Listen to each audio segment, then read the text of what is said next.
आदरणीय अध्यक्ष महोदय, मैं आपका और सदन के सभी माननीय सदस्यों का हृदय से आभार व्यक्त करता हूं कि हमने इस महत्वपूर्ण अवसर पर एक सामूहिक चर्चा का रास्ता चुना है। जिस मंत्र ने, जिस जयघोष ने देश की आजादी के आंदोलन को ऊर्जा दी थी, प्रेरणा दी थी, त्याग और तपस्या का मार्ग दिखाया था, उस वंदे मातरम का पुण्य स्मरण करना इस सदन में हम सबका ये बहुत बड़ा सौभाग्य है। और हमारे लिए गर्व की बात है कि वंदे मातरम के 150 वर्ष निमित्त इस ऐतिहासिक अवसर के हम साक्षी बन रहे हैं।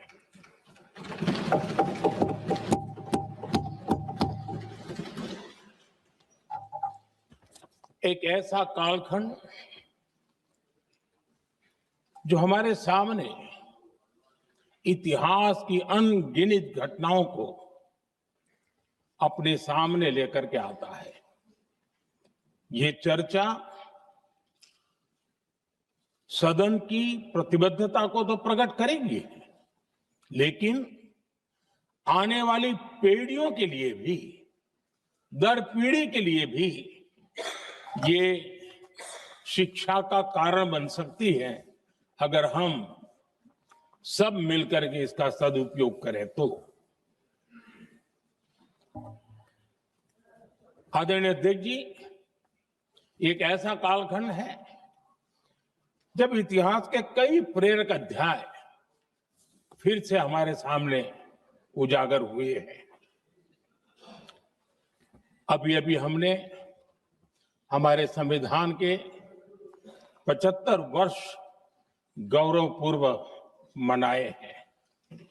आज देश सरदार वल्लभ भाई पटेल की और भगवान बिरसा मुंडा की 150वीं जयंती भी मना रहा है।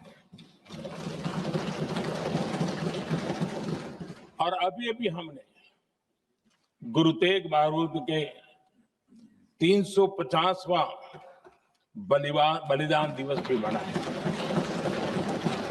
और आज हम वंदे मातरम की 150 वर्ष निमित्त सदन की एक सामूहिक ऊर्जा को, उसकी अनुभूति करने का प्रयास कर रहे हैं। वंदे मातरम 150 वर्ष की यात्रा अनेक पड़ावों से गुजरी है, लेकिन आदरणीय अध्यक्ष जी, वंदे मातरम का जब 50 वर्ष हुए तब देश गुलामी में जीने के लिए मजबूर था और वंदे मातरम के 100 साल हुए तब देश आपातकाल की जंजीरों में जकड़ा हुआ था।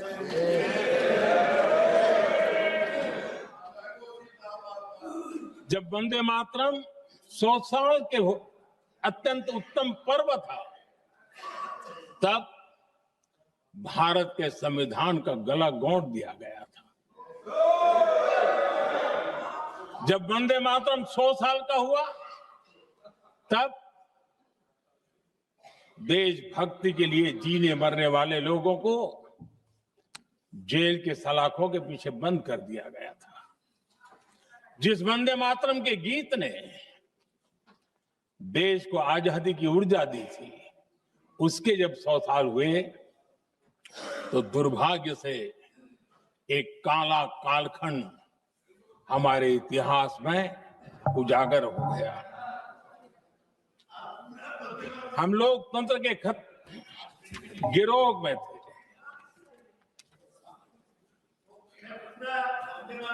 आदरणीय अध्यक्ष जी, 150 वर्ष उस महान अध्याय को, उस गौरव को पुनः स्थापित करने का अवसर है और मैं मानता हूं सदन ने भी और देश ने भी इस अवसर को जाने नहीं देना चाहिए। यही वंदे मातरम है जिसने 1947 में देश को आजादी दिलाई। स्वतंत्रता संग्राम का भावात्मक नेतृत्व इस वंदे मातरम के जयघोष में था। आदरणीय अध्यक्ष जी, आपके समक्ष आज जब मैं वंदे मातरम 150 निमित्त चर्चा के लिए आरंभ करने खड़ा हुआ हूं, यहां कोई पक्ष प्रतिपक्ष नहीं है, क्योंकि हम सब यहां जो बैठे हैं एक्चुअली हमारे लिए रण स्वीकार करने का अवसर है कि जिस वंदे मातरम के कारण लक्षावधि लोग आजादी का आंदोलन चला रहे थे और उसी का परिणाम है कि आज हम सब यहां बैठे हैं। और इसलिए हम सभी सांसदों के लिए, हम सभी जनप्रतिनिधियों के लिए वंदे मातरम के रण स्वीकार करने का ये पावन पर्व है।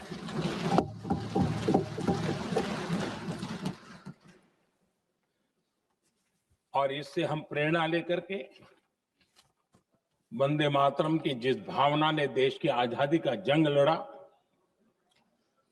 उत्तर दक्षिण पूर्व पश्चिम पूरा देश एक स्वर से वंदे मातरम बोल के आगे बढ़ा।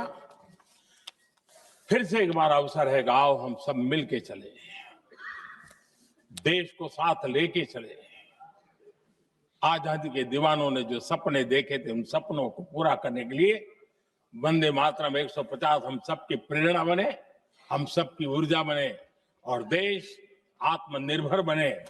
2047 में विकसित भारत बना करके हम रहे, इस संकल्प को दोहराने के लिए ये वंदे मातरम हमारे लिए एक बहुत बड़ा अवसर है। आदरणीय अध्यक्ष जी, दादा तबीयत तो ठीक है ना? नहीं, कभी कभी इस उम्र में हो जाता है। आदरणीय अध्यक्ष जी, वंदे मातरम की इस यात्रा की शुरुआत बंकिम चंद्र जी ने 1875 में की थी और गीत ऐसे समय लिखा गया था जब 1857 के स्वातंत्र संग्राम के बाद अंग्रेज सल्तनत बौखलाई हुई थी, भारत पर भांति भांति के दबाव डाल रही थी, भांति भांति के जुल्म कर रही थी और भारत के लोगों को मजबूर किया जा रहा था अंग्रेजों के द्वारा। और उस समय उनका जो राष्ट्रीय गीत था, गॉड सेव द क्वीन, इसको भारत में घर घर पहुंचाने का एक षड्यंत्र चल रहा था। ऐसे समय बंकिम दा ने चुनौती दी और ईंट का जवाब पत्थर से दिया और उसमें से वंदे मातरम का जन्म हुआ।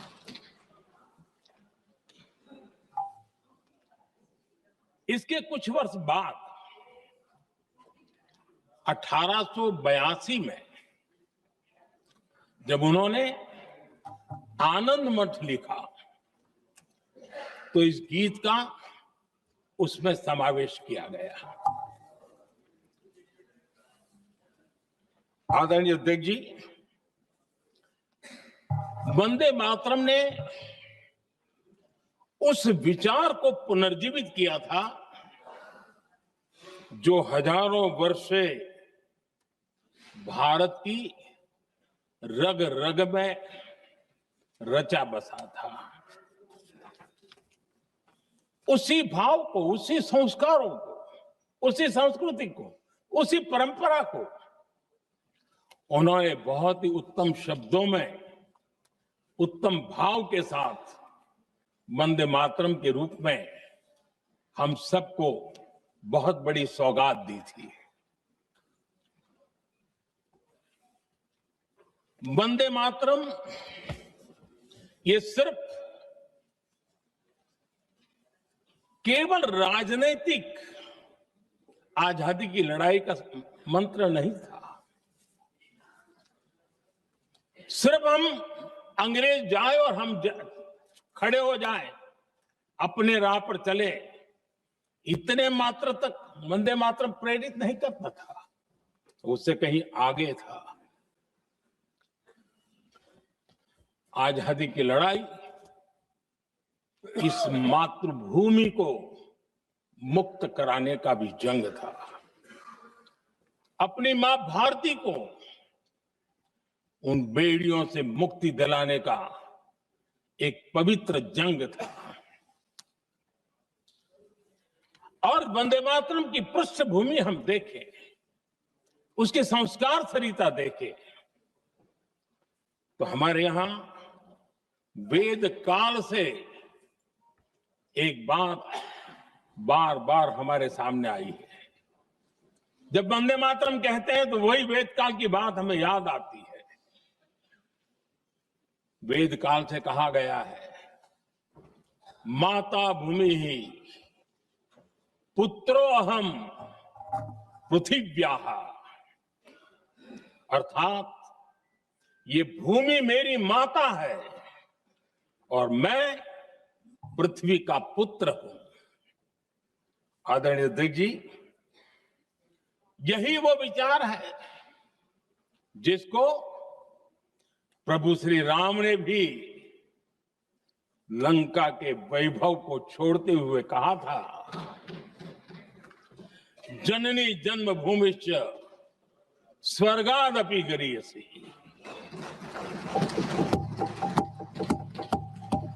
वंदे मातरम यही महान सांस्कृतिक परंपरा का एक आधुनिक अवतार है। आदरणीय अध्यक्ष जी, बंकिम दा ने जब वंदे मातरम की रचना की तो स्वाभाविक ही वो स्वतंत्रता आंदोलन का स्वर बन गया। पूरब से पश्चिम, उत्तर से दक्षिण, वंदे मातरम हर भारतीय का संकल्प बन गया। इसलिए वंदे मातरम की स्तुति में लिखा गया था, मातृभूमि स्वतंत्रता की वेदिका पर मदोमय, मातृभूमि स्वतंत्रता की वेदिका पर मोदमय, स्वार्थ का बलिदान है यह शब्द है वंदे मातरम। है सजीवन मंत्र भी यह विश्व विजयी मंत्र भी, शक्ति का आह्वान है यह शब्द वंदे मातरम। उष्ण शोणित से लिखो, वक्षस्थली को चीर कर, वीर का अभिमान है यह शब्द वंदे मातरम। आदरणीय अध्यक्ष जी, कुछ दिन पूर्व जब वंदे मातरम 150 का आरंभ हो रहा था तो मैंने उस आयोजन में कहा था, वंदे मातरम हजारों वर्ष की सांस्कृतिक ऊर्जा भी थी, उसमें आजादी का जज्बा भी था और आजाद भारत का विजन भी था। अंग्रेजों के उस दौर में एक फैशन हो गई थी भारत को कमजोर, निकम्मा, आलसी, कर्महीन, इस प्रकार भारत को जितना नीचा दिखा सके ऐसी एक फैशन बन गई थी। और उसमें हमारे यहां भी जिन्होंने तैयार किए थे वो लोग भी वही भाषा बोलते थे। तब बंकिम दा ने उस हीन भावना को भी झकझोरने के लिए और सामर्थ्य का परिचय कराने के लिए वंदे मातरम के भारत के सामर्थ्यशाली स्वरूप को प्रकट करते हुए आपने लिखा था, तम ही दुर्गा दश प्रहरण धारिणी, कमला कमल दल विहारिणी, वाणी विद्या दायिनी, नमामि त्वाम नमामि कमलाम, अमलाम अतुलाम, सुजलाम सुफलाम, मातरम वंदे मातरम। अर्थात भारत माता ज्ञान और समृद्धि की देवी भी है और दुश्मनों के सामने अस्त्र शस्त्र धारण करने वाली चंडी भी है। अध्यक्ष जी, ये शब्द, ये भाव, ये प्रेरणा गुलामी की हताशा में हम भारतीयों को हौसला देने वाले थे। इन वाक्यों ने तब करोड़ों देशवासियों को यह एहसास कराया कि लड़ाई किसी जमीन के टुकड़े के लिए नहीं है। ये लड़ाई सिर्फ सत्ता के सिंहासन को कब्जा करने के लिए नहीं है। ये गुलामी की बेड़ियों को मुक्त कर हजारों साल की महान जो परंपराएं थी, महान संस्कृति, जो गौरवपूर्ण इतिहास था, उसको फिर से पुनर्जन्म कराने का संकल्प इसमें था।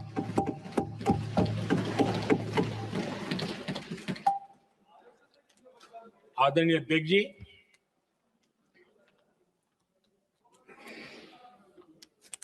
वंदे मातरम, इसका जो जन जन से जुड़ाव था, ये हमारे स्वतंत्र संग्राम की एक लंबी गाथा अभिव्यक्त होती है। आदरणीय अध्यक्ष जी, जब भी जैसे किसी नदी की चर्चा होती है, चाहे सिंधु हो, सरस्वती हो, कावेरी हो, गोदावरी हो, गंगा हो, यमुना हो, उस नदी के साथ एक सांस्कृतिक धारा प्रवाह, एक विकास यात्रा का धारा प्रवाह, एक जन जीवन की यात्रा का प्रवाह उसके साथ जुड़ जाता है। लेकिन क्या कभी किसी ने सोचा है कि आजादी जंग के हर पड़ाव, वो पूरी यात्रा वंदे मातरम की भावनाओं से गुजरता था, उसके तट पर पल्लवित होता था।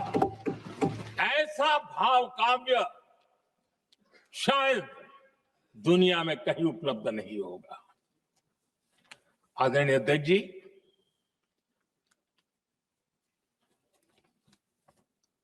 अंग्रेज समझ चुके थे कि 1857 के बाद लंबे समय तक भारत में टिकना उनके लिए मुश्किल लग रहा था।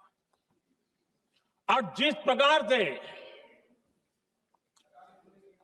वो अपने सपने लेकर के आए थे, तब उनको लगा कि जब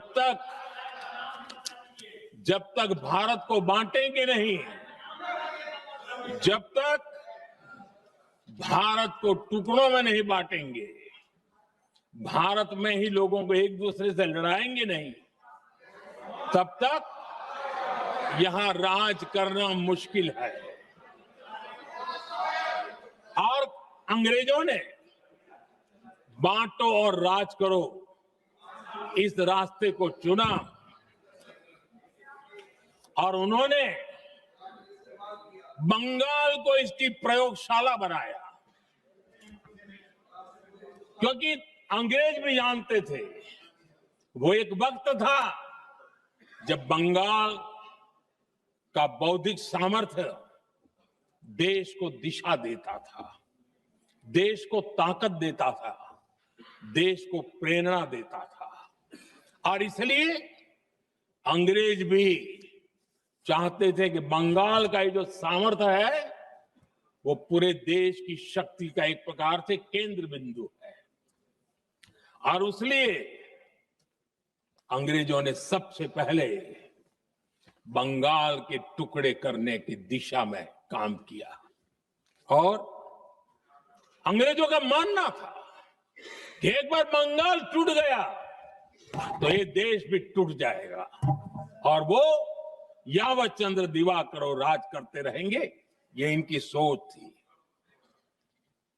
1905 में अंग्रेजों ने बंगाल का विभाजन किया, लेकिन जब अंग्रेजों ने 1905 में ये पाप किया तो वंदे मातरम चट्टान की तरह खड़ा रहा। बंगाल की एकता के लिए वंदे मातरम गली गली का नाद बन गया था और वही नारा प्रेरणा देता था।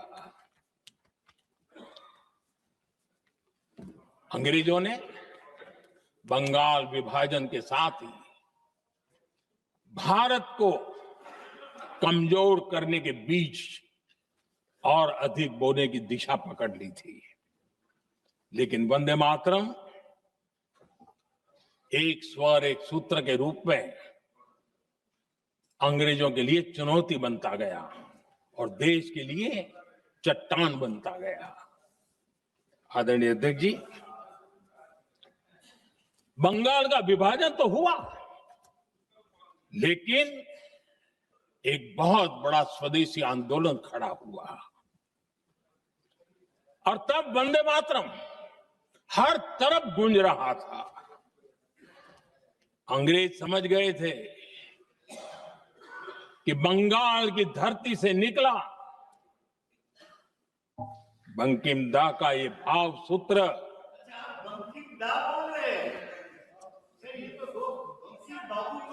बंकिम बाबू बोले। अच्छा, thank you thank you thank you thank you thank you, आपकी भावनाओं के लिए मैं आदर करता हूं। बंकिम बाबू ने थैंक यू दादा, थैंक यू। हाँ, आपको तो दादा कह सकता हूं ना, वरना उसमें भी आपको इतराज हो जाएगा। बंकिम बाबू ने ये जो भाव विश्व तैयार किया था, उनके भाव गीत के द्वारा उन्होंने अंग्रेजों को हिला दिया और अंग्रेजों ने देखिए कितनी कमजोरी होगी और इस गीत की ताकत कितनी होगी। अंग्रेजों ने उसको कानूनी रूप से प्रतिबंध लगाने के लिए मजबूर होना पड़ा था। गाने पर सजा, छापने पर सजा, इतना ही नहीं, वंदे मातरम शब्द बोलने पर भी सजा। इतने कठोर कानून लागू कर दिए गए थे। हमारे देश की आजादी के आंदोलन में सैकड़ों महिलाओं ने नेतृत्व किया, लक्षावधि महिलाओं ने योगदान दिया। एक घटना का मैं जिक्र करना चाहता हूं। 22 साल में वंदे मातरम गाने पर सर्वाधिक जुल्म हुए थे। वो बारिशाल आज भारत का हिस्सा नहीं रहा है और उस समय बारिशाल की हमारी माताएं, बहनें, बच्चे मैदान में उतरी थी वंदे मातरम के स्वाभिमान के लिए। इस प्रतिबंध के विरोध में लड़ाई के मैदान में उतरी थी और तब बारिशाल की एक वीरांगना श्रीमती सरोजिनी बोस,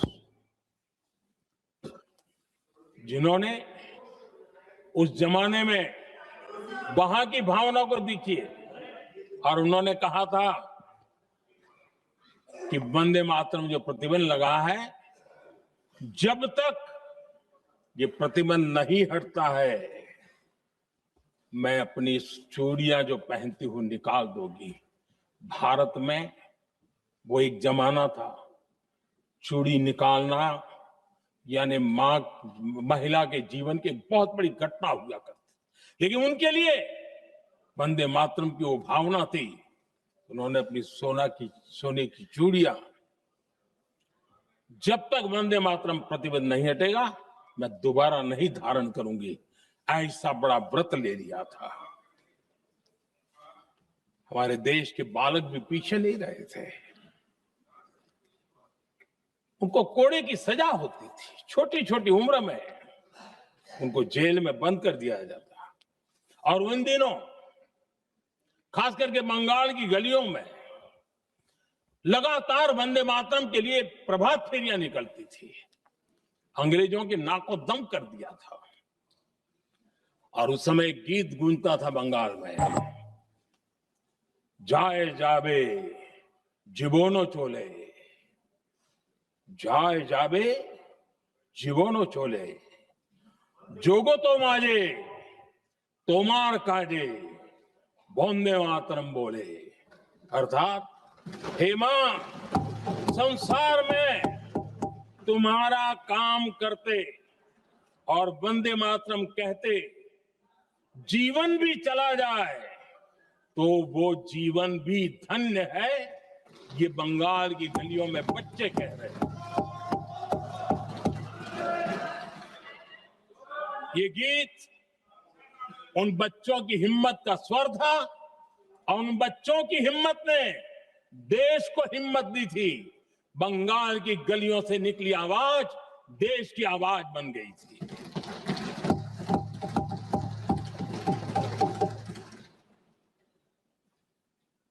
उन्नीस सौ 5 में फरीदपुर के गांव में बहुत छोटी छोटी उम्र के बच्चे जब वंदे मातरम के नारे लगा रहे थे, अंग्रेजों ने बेरहमी से उन पर कोड़े मारे थे। यानी एक प्रकार से जीवन और मृत्यु के बीच लड़ाई लड़ने के लिए मजबूर कर दिया था। इतना अत्याचार हुआ था। 1906 में नागपुर में नील सिटी हाई स्कूल के उन बच्चों पर भी अंग्रेजों ने ऐसे ही जुल्म किए थे। गुनाह यही था कि वो एक स्वर से वंदे मातरम बोल करके खड़े हो गए थे। उन्हें वंदे मातरम के लिए मंत्र का महात्म्य अपनी ताकत से सिद्ध करने का प्रयास किया था। हमारे जांबाज सपूत बिना किसी डर के फांसी के तख्त पर चढ़ते थे और आखिरी सांस तक वंदे मातरम, वंदे मातरम, वंदे मातरम, यही उनका भाव घोष रहता था। खुदीराम बोस, मदनलाल ढींगरा, राम प्रसाद बिस्मल, अशफाक उल्लाह खान, रोशन सिंह, राजेंद्र नाथ लाहिड़ी, रामकृष्ण विश्वास, अनगिनत जिन्होंने वंदे मातरम कहते कहते फांसी के फंदे को अपने गले पर लगाया था। लेकिन देखिए, ये अलग अलग जेलों में होता था, अलग अलग इलाकों में होता था। प्रक्रिया करने वाले चेहरे अलग थे, लोग अलग थे, जिन पर जुल्म हो रहा था उनकी भाषा भी अलग थी, लेकिन एक भारत श्रेष्ठ भारत, इन सब का मंत्र एक ही था, वंदे मातरम।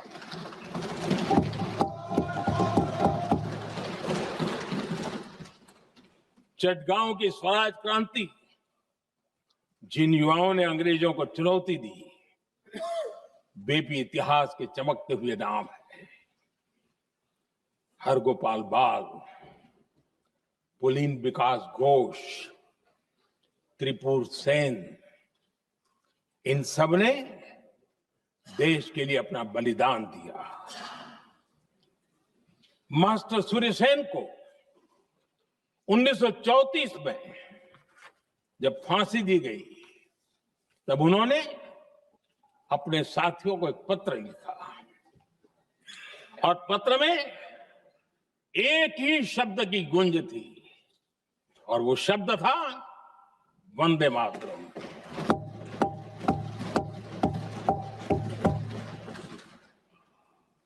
आदरणीय अध्यक्ष जी, हम देशवासियों को गर्व होना चाहिए। दुनिया के इतिहास में कहीं पर भी ऐसा कोई काव्य नहीं हो सकता, ऐसा कोई भावगीत नहीं हो सकता जो सदियों तक एक लक्ष्य के लिए कोटि कोटि जनों को प्रेरित करता हो और जीवन आहूत करने के लिए निकल पड़ते हो। दुनिया में ऐसा कोई भावगीत नहीं हो सकता जो वंदे मातरम। पूरे विश्व को पता होना चाहिए कि गुलामी के कालखंड में भी ऐसे लोग हमारे यहां पैदा होते थे जो इस प्रकार के भावगीत की रचना कर सकते थे। ये विश्व के लिए अजूबा है, हमें गर्व से कहना चाहिए, तब दुनिया भी मानना शुरू करेगी। ये हमारी स्वतंत्रता का मंत्र था, ये बलिदान का मंत्र था, ये ऊर्जा का मंत्र था, ये सात्विकता का मंत्र था, ये समर्पण का मंत्र था, ये त्याग और तपस्या का मंत्र था, संकटों को सहने का सामर्थ्य देने का ये मंत्र था, और वो मंत्र वंदे मातरम था। और इसलिए गुरुदेव रविंद्रनाथ टैगोर ने लिखा था, उन्होंने लिखा था, एकी सूत्रे बांधी आछी सोहोस्टोटी मौन, एक ही कार्य सौंपी आछी सहस्त्र जीवन, वंदे मातरम। अर्थात एक सूत्र में बंधे हुए सहस्त्र मन, एक ही कार्य में अर्पित सहस्त्र जीवन, वंदे मातरम। ये रविंद्रनाथ टैगोर जी ने लिखा। आदरणीय अध्यक्ष जी, उसी कालखंड में वंदे मातरम की रिकॉर्डिंग दुनिया के अलग अलग भागों में पहुंची और लंदन में जो क्रांतिकारियों की एक प्रकार से तीर्थ भूमि बन गया था, वो लंदन का इंडिया हाउस, वीर सावरकर जी ने वहां वंदे मातरम गीत, और वहां ये गीत बार बार गूंजता था। देश के लिए जीने मरने वालों के लिए वो एक बहुत बड़ा प्रेरणा का अवसर रहता था। उसी समय बिपिन चंद्र पाल और महर्षि अरविंद घोष,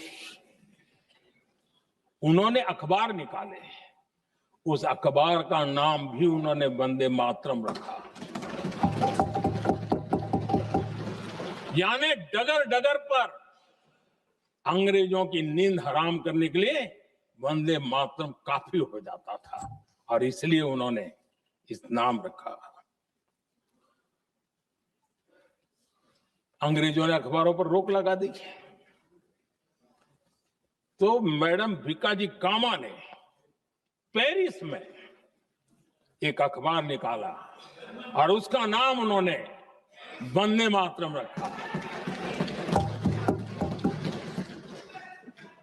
आदरणीय अध्यक्ष जी, वंदे मातरम ने भारत को स्वावलंबन का रास्ता भी दिखाया। उस समय माचिस की डिब्बिया, मैच बॉक्स, वहां से लेकर के बड़े बड़े शिप, उस पर भी वंदे मातरम लिखने की परंपरा बनी और बाहरी कंपनियों को चुनौती देने का एक माध्यम बन गया, स्वदेशी का एक मंत्र बन गया। आजादी का मंत्र स्वदेशी के मंत्र की तरफ विस्तार होता गया। आदरणीय अध्यक्ष जी, मैं एक और घटना का जिक्र भी करना चाहता हूं। 1907 में जब वीओ चिदम्बरम पिल्लाई उन्होंने स्वदेशी कंपनी का जहाज बना तो उस पर भी लिखा था वंदे मातरम।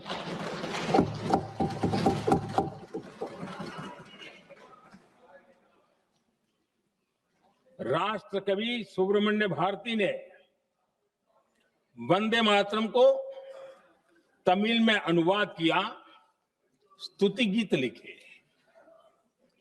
उनके कई तमिल देशभक्ति गीतों में वंदे मातरम की श्रद्धा साफ साफ नजर आती है।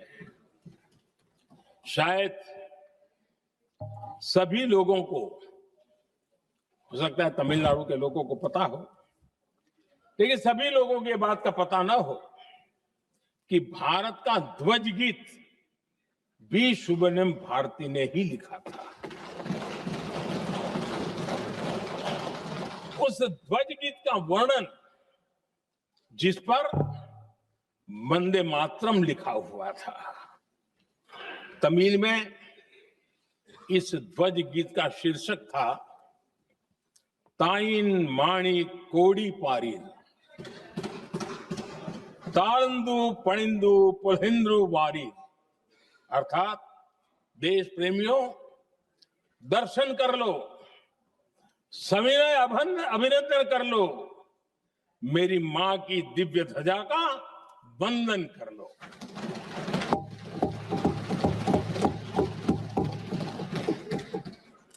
आदरणीय अध्यक्ष महोदय, मैं आज इस सदन में वंदे मातरम पर महात्मा गांधी की भावनाएं क्या थी वो भी रखना चाहता हूं। दक्षिण अफ्रीका से प्रकाशित एक साप्ताहिक पत्रिका निकलती थी, इंडियन ओपिनियन, और इस इंडियन ओपिनियन में महात्मा गांधी ने 2 दिसंबर 1905 जो लिखा था उसको मैं कोट कर रहा हूं। उन्होंने लिखा था, महात्मा गांधी ने लिखा था, गीत वंदे मातरम जिसे बंकिम चंद्र ने रचा है, पूरे बंगाल में अत्यंत लोकप्रिय हो गया है। स्वदेशी आंदोलन के दौरान बंगाल में विशाल सभाएं हुई जहां लाखों लोग इकट्ठा हुए और बंकिम का यह गीत गाया। गांधी जी आगे लिखते हैं, ये बहुत महत्वपूर्ण है। वो लिखते हैं, ये 1905 की बात है। उन्होंने लिखा, यह गीत इतना लोकप्रिय हो गया है जैसे ये हमारा नेशनल एंथम बन गया है।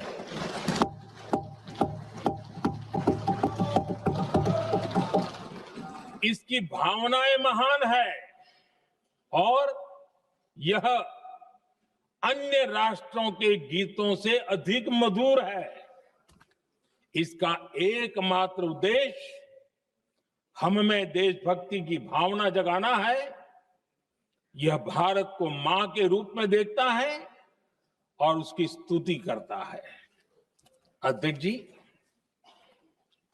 जो वंदे मातरम 1905 में महात्मा गांधी को नेशनल एंथम के रूप में दिखता था, देश के हर कोने में, हर व्यक्ति के जीवन में जो भी देश के लिए जीता जानता, देश के लिए जागता था, उन सब के लिए वंदे मातरम की ताकत बहुत बड़ी थी। वंदे मातरम इतना महान था, जिसकी भावना इतनी महान थी, तो फिर पिछली सदी में इसके साथ इतना बड़ा अन्याय क्यों हुआ?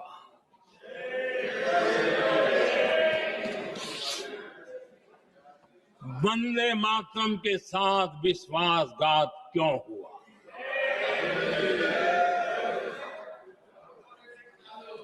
ये अन्याय क्यों हुआ? वो कौन सी ताकत थी जिसकी इच्छा खुद पूज्य बापू की भावनाओं पर भी भारी पड़ गई, जिसने वंदे मातरम जैसी पवित्र भावना को भी विवादों में घसीट दिया? मैं समझता हूं आज जब हम वंदे मातरम के 150 वर्ष का पर्व मना रहे हैं, चर्चा कर रहे हैं, तो हमें उन परिस्थितियों को भी हमारी नई पीढ़ियों को जरूर बताना हमारा दायित्व है, जिससे के वजह से वंदे मातरम के साथ विश्वासघात किया गया। वंदे मातरम के प्रति मुस्लिम लीग की विरोध की राजनीति तेज होती जा रही थी। मोहम्मद अली जिन्ना ने लखनऊ से 15 अक्टूबर 1937 को वंदे मातरम के विरुद्ध का नारा बुलंद किया।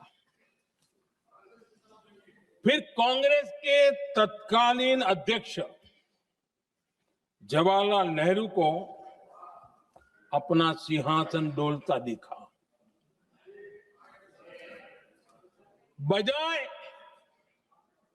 कि नेहरू जी मुस्लिम लीग के आधारहीन बयानों को तगड़ा जवाब देते, करारा जवाब देते, मुस्लिम लीग के बयानों की निंदा करते,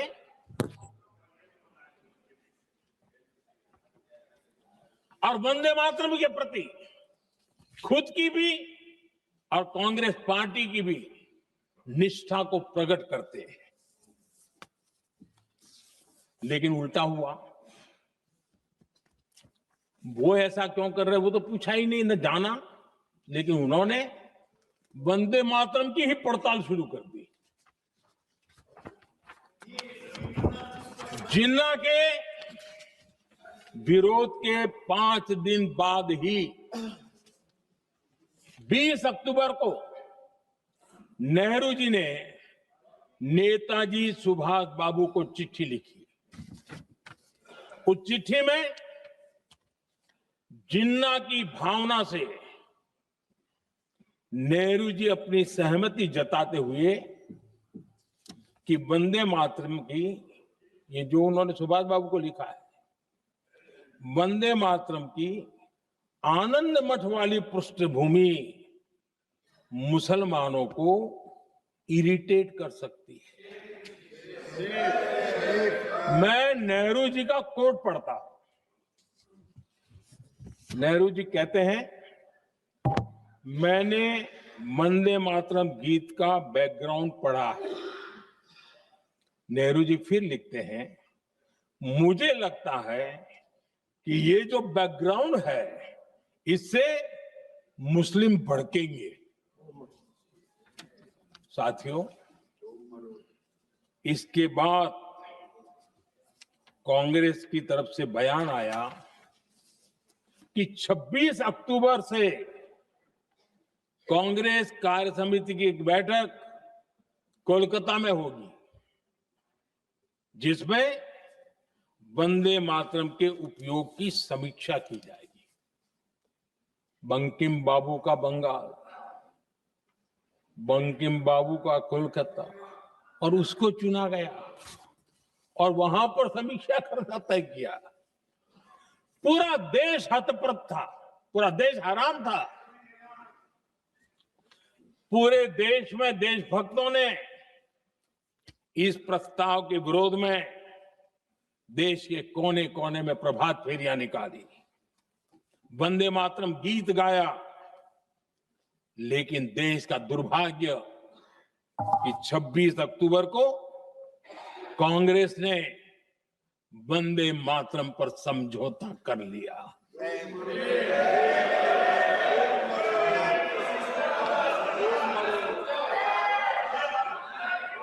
वंदे मातरम के टुकड़े करने के फैसले में,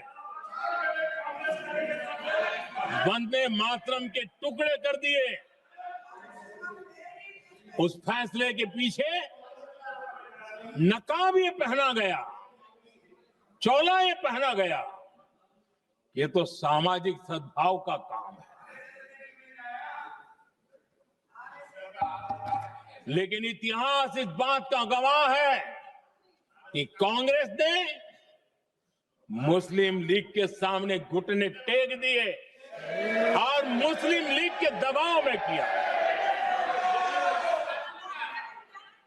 और कांग्रेस का ये तुष्टीकरण की राजनीति को साधने का एक तरीका था। आदरणीय अध्यक्ष जी, तुष्टीकरण की राजनीति के दबाव में कांग्रेस वंदे मातरम के बंटवारे के लिए झुकी। इसलिए कांग्रेस को एक दिन भारत के बंटवारे के लिए झुकना पड़ा।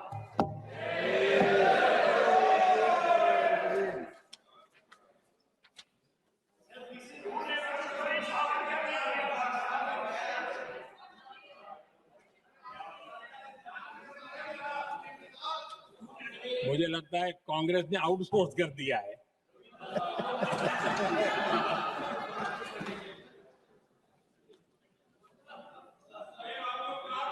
दुर्भाग्य से कांग्रेस की नीतियां वैसी की वैसी थी है। और इतना ही नहीं, आईएनसी चलते चलते एमएमसी हो गया है।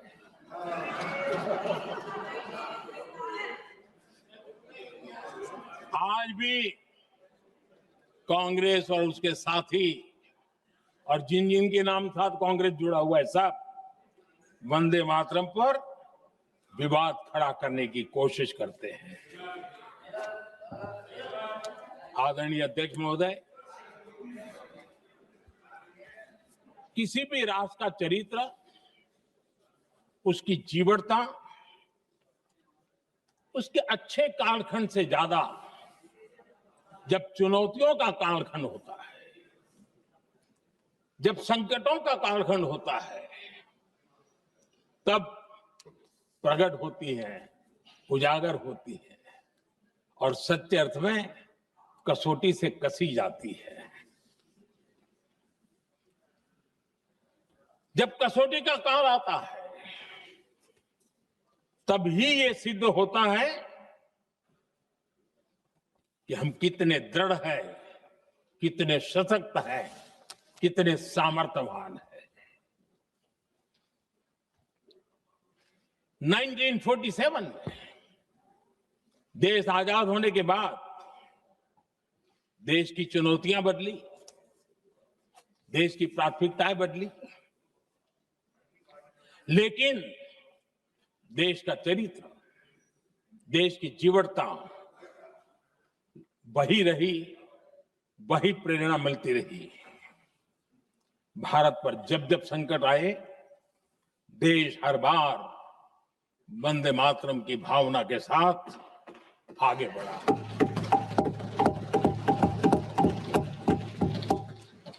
बीच का कालखंड कैसा गया जाने दो, लेकिन आज भी 15 अगस्त 26 जनवरी की जब बात आती है, हर घर तिरंगा की बात आती है, चारों तरफ वो भाव दिखता है, तिरंगे झंडे फहराते। एक जमाना था जब देश पर खाद्य का संकट आया, वही वंदे मातरम का भाव था। मेरे देश के किसानों ने अंदर के भंडार भर दिए, और इसके पीछे भाव वही है, वंदे मातरम। जब देश की आजादी को कुचलने की कोशिश हुई, संविधान के पीठ पे छुरा भोंक दिया गया, आपातकाल थोप दिया गया, यही वंदे मातरम की ताकत थी कि देश खड़ा हुआ और परास्त करके रहा। देश पर जब भी युद्ध थोपे गए, देश को जब भी संघर्ष की नौबत आई, यही वंदे मातरम का भाव था। देश का जवान सीमाओं पर अड़ गया और मां भारती का झंडा फहराता रहा, विजय श्री प्राप्त। कोरोना जैसे वैश्विक महासंकट आया, यही देश उसी भाव से खड़ा हुआ, उसको भी परास्त करके आगे बढ़ गया।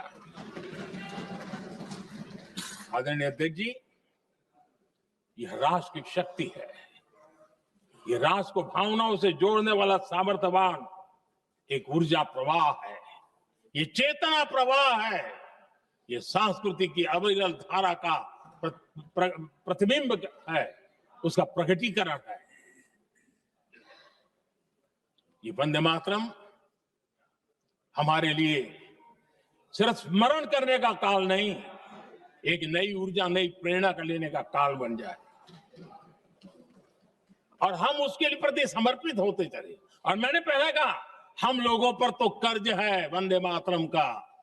वही वंदे मातरम है जिसने वो रास्ता बनाया, जिस रास्ते से हम यहां पहुंचे हैं, और इसलिए हमारा कर्ज बनता है।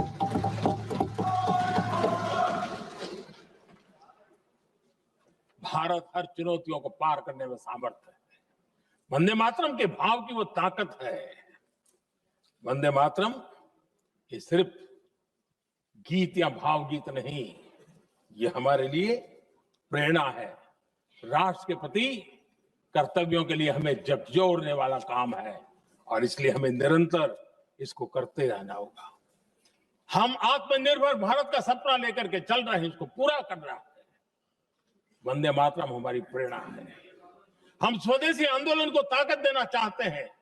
समय बदला होगा, रूप बदले होंगे, लेकिन पूज्य गांधी ने जो भाव व्यक्त किया था, उस भाव की ताकत आज भी मौजूद है, और वंदे मातरम हमें जोड़ता है। देश के महापुरुषों का सपना था स्वतंत्र भारत का। देश की आज की पीढ़ी का सपना है समृद्ध भारत का। आजाद भारत का सपने को सिंचा था वंदे भारत की भावना है, वंदे मातरम की भावना ने। समृद्ध भारत के सपने को सींचेगा वंदे मातरम की भावना। उसी भावना को लेकर के हमें आगे चलना है, और हमें आत्मनिर्भर भारत बनाना। 2047 में देश विकसित भारत बन के रहे। अगर आजादी के 50 साल पहले कोई आजाद भारत का सपना देख सकता था, तो 25 साल पहले हम भी तो समृद्ध भारत का सपना देख सकते हैं, विकसित भारत का सपना देख सकते हैं, और इस सपने के लिए अपने आप को खपा भी सकते हैं। इसी मंत्र, इसी संकल्प के साथ वंदे मातरम हमें प्रेरणा देता रहे। वंदे मातरम का हम ऋण स्वीकार करें, वंदे मातरम की भावना को लेकर के चले, देशवासियों को साथ लेकर के चले, हम सब मिलकर के चले, इस सपने को पूरा करें। इसी एक भाव के साथ ये चर्चा का आज आरंभ हो रहा है। मुझे पूरा विश्वास है कि दोनों सदनों में देश के अंदर वो भाव भरने वाला कारण बनेगा, देश को प्रेरित करने वाला कारण बनेगा, देश की नई पीढ़ी को ऊर्जा देने का कारण बनेगा। इन्हीं शब्दों के साथ आपने मुझे अवसर दिया, मैं आपका बहुत बहुत आभार व्यक्त करता हूं। बहुत बहुत धन्यवाद। वंदे मातरम, वंदे मातरम, वंदे मातरम।